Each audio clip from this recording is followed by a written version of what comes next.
రాజన్న సిరిసిల్ల జిల్లా రుద్రంగి మండల నూతన ఎస్ఐగా శ్రీనివాస్ బాధ్యతలు స్వీకరించారు. ఈ సందర్భంగా ఎస్ఐ మాట్లాడుతూ మండలంలో శాంతి భద్రతల పరిరక్షణకు కృషి చేస్తామన్నారు. అసాంఘిక కార్యక్రమాలు, జూదం, మత్తు తదితర వాటిపై ప్రత్యేక దృష్టి సారిస్తామన్నారు. ప్రజలకు ఏవైనా సమస్యలుంటే నేరుగా పోలీస్ స్టేషన్ కు వచ్చి ఫిర్యాదు చేయాలన్నారు. వాహనదారులు రోడ్డు భద్రతా నియమాలు పాటించాలని కోరారు. అత్యవసర సమయంలో డయల్ 100 కు ఫోన్ చేయాలని కోరారు. ఇక శాంతి భద్రతల పరిరక్షణకు పోలీసు వారికి ప్రజలు సహకరించాలని విజ్ఞప్తి చేశారు. శ్రీనివాస్ చార్జ్ తీసుకున్నాం. ఎవరికైనా ఎలాంటి సమస్యలు ఉన్నా కానీ మీరు డైరెక్ట్గా మా స్టేషన్కి వచ్చి ఇన్ఫార్మ్ చేయండి. ఇంకా ఏది ఎమర్జెన్సీ ఉన్నా రాత్రి అయినా పొగలైనా డయల్ 100 కాల్ చేయండి. మేము వెంటనే రెస్పాండ్ అవుతాం. మీకు ఎలాంటి సమస్యలు ఉన్నా మా దగ్గరికి వచ్చి రిపోర్ట్ చేయండి.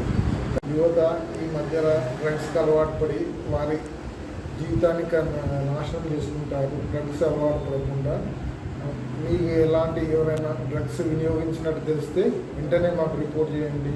డ్రగ్స్ తీసుకోవడం వల్ల వారి జీవితాలు కాకుండా వారి ఇంట్లో అందరి జీవితాలు నాశనం అవుతుంది. కాబట్టి డ్రగ్స్కు దూరంగా ఉండండి.